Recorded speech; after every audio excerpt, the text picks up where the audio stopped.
purpose is to gather the protagonists of higher education institutions that are implementing the change for the better in their environments. So we have collected a number of leading universities from all continents in order to share experiences in excellent governance, relations with the stakeholders, new curricula, new programs, and also the relations of universities with the employers, which is actually one of the main stakeholder groups in higher education. For the first time this year, we are bringing not just academic officers or academic managers, vice chancellors and presidents, but also representatives from the different stakeholder groups.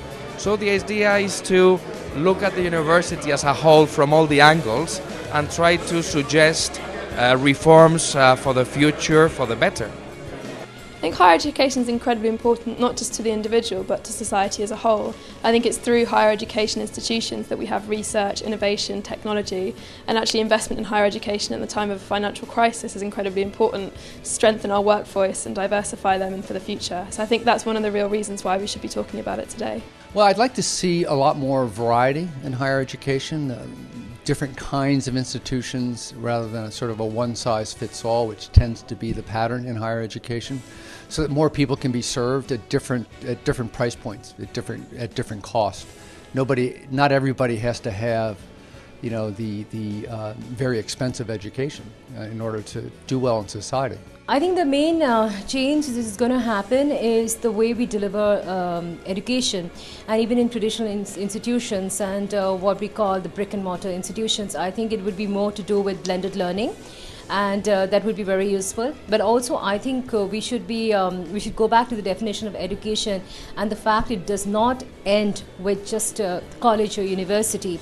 So you have to continue to reskill yourself, retrain yourself, re-educate yourself. So you're looking at adult education, you're looking at executive education, and there is no age barrier that beyond that age that you cannot study.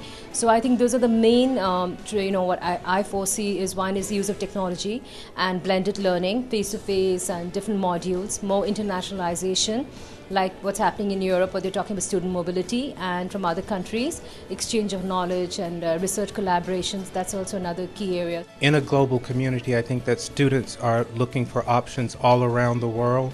And when you invite university administrators and professors together to talk about the options that they have to offer students, then it gives counselors who are informing students of these options a better idea of what's available to them. The purpose of the conference really is to help find new ideas, new perspectives for academic leaders to do their jobs.